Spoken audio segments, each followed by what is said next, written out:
प्रिय विद्यार्थियों, good morning. मैं कैलाश चंद्रेगर, सामाजिक विज्ञान अध्यापक। हम अध्ययन कर रहे थे कक्षा 9 की पाठ्य पुस्तक का दूसरा लेसन, दूसरा अध्याय, जिसका शीर्षक था भारत के भौतिक स्वरूप। इस भारत के भौतिक स्वरूप में हमने एक भौतिक स्वरूप उत्तर का पर्वतीय प्रदेश हमने पढ़ लिया था। आइए आज हम अध्ययन करते हैं दूसरे भौतिक स्वरूप की, जिसका नाम है उत्तरी मैदान। उत्तर का विशाल मैदान स्थित है। आप जानते हैं कि भारत के अंदर उत्तर प्रदेश, उत्तर भारत में बहुत बड़ा एक मैदान स्थित है। मैदान किसे कहते हैं?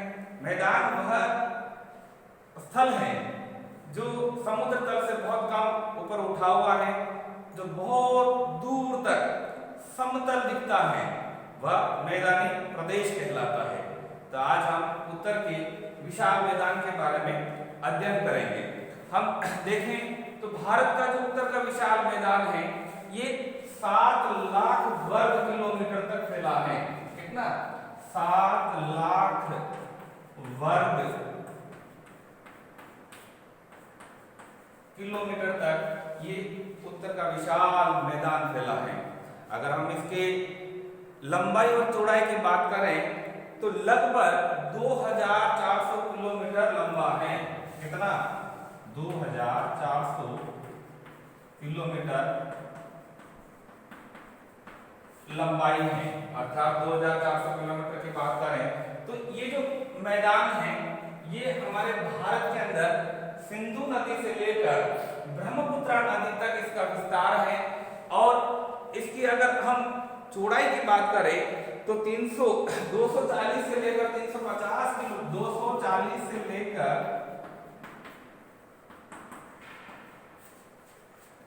350 किलोमीटर तक ये चौड़ा है। कहीं पर 350 किलोमीटर की चौड़ाई है, कहीं पर 240, कहीं पर 200। इस तरह से ये 7 लाख वर्ग किलोमीटर में उत्तर का विशाल मैदान फैला हुआ है। तो ये जो उत्तर का विशाल मैदान है, इस उत्तर के विशाल मैदान का, इस मैदान की उत्पत्ति कैसे हुई? बात करते हैं उत्पत्ति की। हिमालय से निकलने वाली, जो हिमालय बना, इस हिमालय से निकलने वाली सभी नदियां दक्षिण की ओर बहने लगी। जब ये नदियां, क्योंकि हम आगे और पढ़ेंगे, जब प्रायद्वीपीय पठार और हिमालय की बात करें तो हिमालय और प्रायद्वीपीय पठार के बीच में बहुत बड़ी एक खाई पड़ गई थी। और उस खाई को भरने के लिए हिमालय से जितनी भी नदियां बन के निकली हैं, वह सभी नदियां इधर बहने लगी दक्षिण की तरफ। और जब जैसे जैसे ये दक्षिण की तरफ बहने लगी तो हिमालय से आने वाली सभी नदियां अपने साथ में अवसाद लेकर आने लगी। और उसके अवसाद के जमा होने से, यानी कि हिमालय की नदियों के जलोढ़ से इस उत्तर के विशाल मैदान का निर्माण हुआ है। अर्थात इस उत्तर के विशाल मैदान में जल की उपलब्धता है, स्थल का समतल भाग है, और यहाँ पर जल की उपलब्धता और जलोढ़ मृदा होने के कारण यहाँ पर कृषि कार्य सबसे अत्यधिक हुआ है। कृषि कार्य के लिए ये भूमि सबसे महत्वपूर्ण मानी गई है। और महत्वपूर्ण भूमि की वजह से कृषि कार्य ज्यादा होने के कारण यहाँ पर सघन जनसंख्या का बसाव है। जहाँ पर हम देखते हैं उत्तर प्रदेश, बिहार, पश्चिम बंगाल, यहाँ पर देश की सबसे ज्यादा जनसंख्या निवास करती है। इसका मेन कारण यही है कि यहाँ पर कृषि के लिए अत्यधिक दशाएं जो हैं जलवायु की हैं।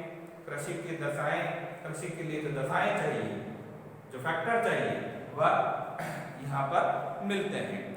अब बात करें कि इस मैदान के वर्गीकरण का। इस मैदान को हम अलग अलग भागों में अध्ययन करेंगे।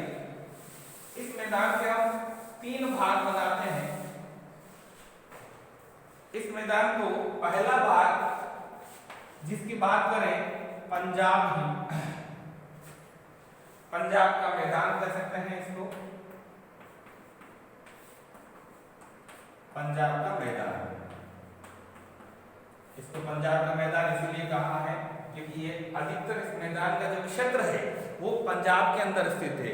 और ये नदियों के आधार पर बनाया गया मैदान है। ये सिंधु नदी की सहायक नदियों से, सिंधु नदी की सहायक नदियों से बना है, इसीलिए इसे सिंधु का मैदान भी कहते हैं। भारत के अंदर सिंधु की नदियों का भारत के अंदर बहुत कम बहाव है। यहाँ पर सतलज, व्यास और यही नदियां जो हैं पंजाब के अंदर आकर मैदानी भाग में बहती हैं। बाकी का ये पंजाब के मैदान का अधिकांश भाग जो है वह पाकिस्तान के अंदर चला जाता है। ये उत्तरी मैदान, अगर इसकी बात करें हम पंजाब के मैदान की, तो इसका निर्माण जो करता है वो सिंधु की सहायक नदियां करती हैं। सिंधु की जितनी भी सहायक नदियां हैं वह इस मैदान का निर्माण करती हैं। इस मैदान में अधिकांश जो भाग है वह पंजाब के अंदर है। पंजाब के अंदर इसका भाग है। भारत के अंदर देखेंगे तो पंजाब के अंदर है, बाकी ये पाकिस्तान के अंदर चला गया है। ज्यादातर जो है पाकिस्तान, जब भारत का विभाजन हो गया तो वह पाकिस्तान के अंदर अत्यधिक है। अब हम यहाँ पर बात करें कौन कौन सी नदियां यहाँ पर बहती हैं, तो हम देखें यहाँ पर पंजाब के मैदान की बात करें, झेलम, चिनाब, व्यास, सतलज, रावी और सिंधु। ये सिंधु की सभी 5 सहायक नदियां हैं। इनके जलोढ़ से इस मैदान का निर्माण हुआ है। पंजाब का मैदान, इस मैदान की एक बहुत खूबी यह है कि इस मैदान में 2 आब के क्षेत्र ज्यादा है। 2 आब, आप कहेंगे सर ये 2 आब क्या है? 2 आब वह क्षेत्र है, 2 नदियों के बीच की जो जमीन होती है, जो जगह होती है, उसको दोआब का क्षेत्र कहते हैं। जैसे हम बात करें यहाँ पर सतलज नदी और रावी नदी के बीच का जो ये क्षेत्र है ये दोआब का क्षेत्र कहलाता है। इसी तरह से चिनाब और व्यास के बीच का जो क्षेत्र है मैदान वाला, ये दोआब का क्षेत्र कहलाता है। तो समझ गए होंगे कि दोआब का क्षेत्र किसे कहते हैं? पंजाब आब का मतलब जो है यहाँ पर, आब का मतलब पानी से है, अर्थात 5 नदियों का जल यहाँ पर बहता है, इसीलिए पंजाब का नाम पड़ा है। 5 नदियां यहाँ पर हैं, झेलम, चिनाब, व्यास, सतलज, रावी। इसी के साथ दूसरा इसका भाग जो है बात करेंगे हम पंजाब के मैदान के बाद में, अगर दूसरा भाग ले तो दूसरी एक नदी है जो हमारे भारत की सबसे पवित्र नदी के नाम से भी जानी जाती है, जिसका नाम है गंगा।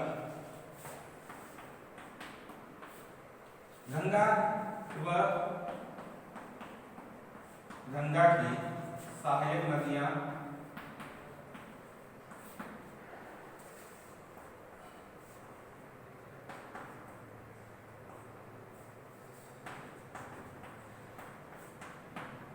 अर्थात इसको हम गंगा का मैदान कहते हैं।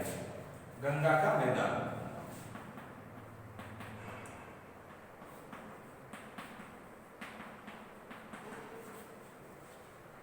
भारत में सबसे ज्यादा गंगा का मैदान ही फैला है। भारत में सबसे ज्यादा अगर विस्तृत है तो गंगा का मैदान है। इस गंगा के मैदान का अगर हम बात करें तो ये गंगा यमुना नदी से लेकर, कहां से? यमुना नदी से लेकर पश्चिम बंगाल के पश्चिम भाग तक इस गंगा के मैदान का विस्तार है। कहां से? गंगा की सहायक नदी है सतलज नदी, तो सतलज नदी से लेकर हम बात करें पश्चिम बंगाल के इस क्षेत्र तक, पश्चिम बंगाल के पश्चिम भाग तक इस मैदान का विस्तार है। इसी के अंदर बिहार, उत्तर प्रदेश, पश्चिम बंगाल, झारखंड का कुछ पार्ट, उत्तरी भाग, ये सभी इसी के अंदर स्थित हैं। और गंगा के मैदान, इसी के अंदर कई नदियां बहती हैं। हिमालय के दक्षिण से जो निकलने वाली नदियां हैं, घाघरा, गंडक, कोसी, ये सभी इसी गंगा की जितनी भी सहायक नदियां हैं वह इस गंगा के मैदान का निर्माण करती हैं। इस गंगा के मैदान का अगर फैलाव देखें तो 1400 किलोमीटर की लंबाई में ये फैला हुआ है। कितना? 1400 किलोमीटर। 1400 किलोमीटर लंबाई में ये मैदान फैला है। 1400 किलोमीटर बोले तो सतलज नदी से लेकर पश्चिम बंगाल तक इसका फैलाव हुआ है। अर्थात इसी के साथ में इसके अंदर कई राज्य जैसे हरियाणा है, हरियाणा का कुछ पार्ट इसमें आता है, दिल्ली का कुछ भाग इसमें आता है, फिर उसके बाद में उत्तर प्रदेश, बिहार, पश्चिम बंगाल, इसी राज्यों में इस राज्य के अंदर ये गंगा का मैदान फैला है। तीसरा बात करें ब्रह्मपुत्र। तीसरे भारत में बहने वाली सबसे बड़ी नदी है ब्रह्मपुत्र, अर्थात ब्रह्मपुत्र का मैदान। जैसा कि विद्यार्थियों आपको पता होगा कि ब्रह्मपुत्र नदी जो है वह नेपाल के उत्तर से, मतलब भारत के बाहर तिब्बत में से इसका उद्गम होता है और हिमालय के उत्तरी भाग में बहती हुई ये अरुणाचल प्रदेश से भारत के अंदर इंटर होती है, भारत के अंदर प्रवेश करती है। और जब ये भारत के अंदर प्रवेश करती हैं तो ये अरुणाचल प्रदेश से लेकर आगे बांग्लादेश तक, इसके अंदर आसाम का बहुत बड़ा क्षेत्र, आसाम का पार्ट आता है, तो अरुणाचल प्रदेश और आसाम के अंदर ये ब्रह्मपुत्र का मैदान फैला हुआ है। तो ये तो हो गया आपके नदियों के आधार पर हमने उत्तर के विशाल मैदान का वर्गीकरण किया है। अब हम बात करते हैं उत्तर के विशाल मैदान का जो वर्गीकरण है वह उसके संरचना के आधार पर अध्ययन करेंगे। किसके आधार पर? संरचना के आधार पर। संरचना के आधार पर बात करते हैं तो संरचना के आधार पर अगर हम उत्तरी मैदान का वर्गीकरण संरचना के आधार पर,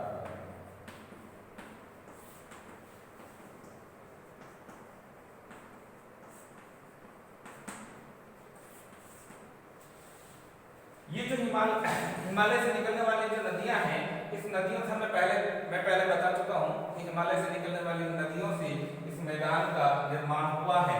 तो इस मैदान का निर्माण जब हिमालय से निकलने वाली नदियां अपने साथ में जो जलोढ़ लेके आई, जो अवसाद लेके आई, उसके जमा होने से इसका निर्माण हुआ है। तो इसकी संरचना के आधार पर बात करें तो सबसे पहले आता है भाबर।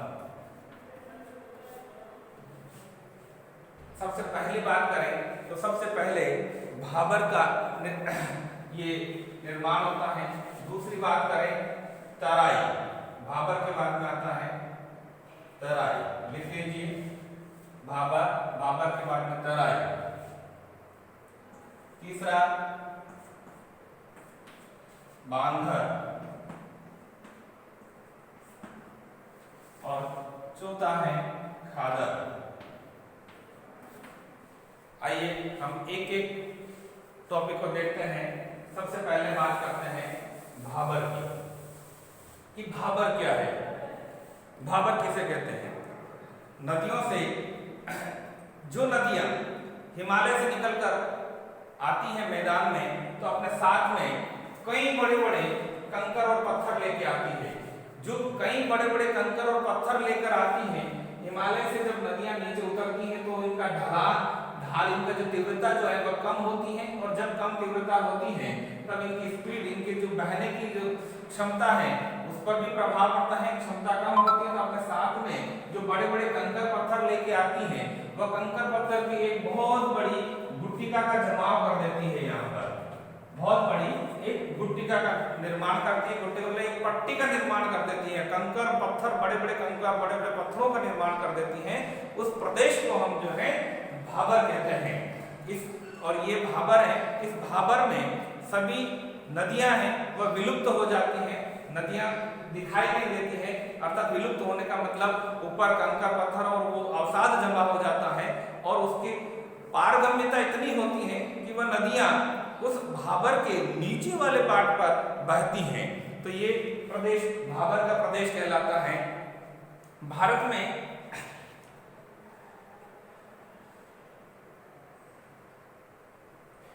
तो भारत में जो पहला उत्तर के विशाल मैदान में पहला पार्ट जो आएगा संरचना के आधार पर तो भाबर। भाबर के बाद में दूसरा भाग आता है तराई। हमने बात की पहले भाबर की। भाबर क्या है? भाबर नदियों के द्वारा लाए हुए बहुत बड़े कंकर पत्थरों की एक मिट्टी का जो जमाव हो जाता है वह भाबर कहलाता है। और अभी मैंने बताया उसमें नदियां जो विलुप्त हो जाती हैं, अब ये नदियां यहाँ से बाहर निकलती हैं। तराई वह क्षेत्र है जहाँ से नदियां वापस पुनः बाहर निकलती हैं, अनेक वितरिकाओं में, अनेक धाराओं में अलग अलग होकर वह बहने लगती हैं और यहाँ पर एक दलदल वाला पार्ट बन जाता है। पूरा का पूरा भाग जो है ये दलदल वाला भाग बन जाता है, अर्थात यहाँ पर पानी जो है कोई कमी नहीं होती है। तो ये तराई प्रदेश कहलाता है। ये दलदल वाला भाग भी है। पहले यहाँ पर बहुत घने जंगल और मच्छर वगैरह ज्यादा पाए जाते थे, लेकिन अब धीरे धीरे इस भाग को कृषि के रूप में प्रयोग करने लग गए हैं और कृषि यहाँ पर की जाती है। नंबर 3 बात करेंगे बांगर। बांगर क्या है? बांगर इन्हीं नदियों के अंदर पहले बहुत बरसात होती थी। बरसात का रेशियो, नदियों का बहने का फ्लो ज्यादा होता था, तो पहले बाढ़ से जो नदी अपने साथ में बाढ़ जो बहाकर लाती थी वह बाढ़ के माध्यम से वह अवसाद जमा हो जाता था। लेकिन वर्तमान में वहां तक अब अवसाद नहीं जाता है, वहां तक बाढ़ का पानी नहीं पहुंच पाता है। इसीलिए वह क्षेत्र एक पुराना, इसको हम ऐसे भी कह सकते हैं पुरानी जलोढ़ से बना स्थल, अर्थात वह बांगर वह क्षेत्र है जहां पर पुरानी जलोढ़ जमी हुई है। पुरानी जलोढ़ से बना हुआ क्षेत्र बांगर कहलाता है। और यह इसमें उपजाऊपन कम होता है क्योंकि इसमें जलोढ़ की मात्रा कम होती है, यानी कि नई जलोढ़ इसमें नहीं होती है, इसमें ह्यूमस नहीं होता है, इसीलिए ये बांगर क्षेत्र जो है उपजाऊ कम होता है, इसे बांगर कहते हैं। चौथा भाग जो आएगा वह है खादर। अगर खादर की बात करें तो खादर वह क्षेत्र है, क्योंकि हम जानते हैं कि हिमालय से जो निकलने वाली नदियां हैं वह अपना मार्ग बदलती रहती हैं, उनमें बाढ़ आती रहती है। हर मानसूनी ऋतु में उसमें बाढ़ आती है और बाढ़ के आने से वह अपना जलोढ़ अर्थात अपना जल फैलाव कर देती है, अपना जल फैल जाता है और जल के फैलने की वजह से अपने साथ में जो अवसाद लाती है वह अवसाद भी वहां पर जमा कर देती है। अर्थात हम कह सकते हैं कि प्रति वर्ष मिट्टी की एक नई परत जम जाती है वहां पर। इस भाग को हम खादर कहते हैं। तो ये खादर वह क्षेत्र है, उत्तरी मैदान का वह क्षेत्र है खादर, जहां पर बहुत उपजाऊ होता है। यहाँ पर घनी कृषि होती है और एग्रीकल्चर के लिए बहुत ज्यादा उपजाऊ होता है, इसलिए इसका बहुत ज्यादा इंपॉर्टेंस भी रखा जाता है। तो विद्यार्थियों, आज आपको समझ में आया होगा कि हमने उत्तर के विशाल मैदान की दो बार एक नदियों के आधार पर वर्गीकरण किया और दूसरा वर्गीकरण हम संरचना के आधार पर किया। इसी तरह से हम ये विशाल मैदान है, ये भारत की अर्थव्यवस्था के लिए बहुत महत्वपूर्ण है और सकल जनसंख्या वाला क्षेत्र है।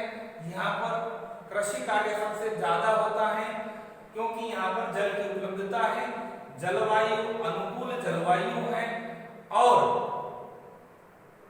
जलोढ़ की मात्रा भी सबसे ज्यादा है, उपजाऊ मृदा है, इसीलिए यह क्षेत्र हमारे लिए बहुत महत्वपूर्ण होता है। तो आज के लिए इतना ही। अगले हम सेशन में हम पढ़ेंगे प्रायद्वीपीय पठार। धन्यवाद, बहुत बहुत धन्यवाद।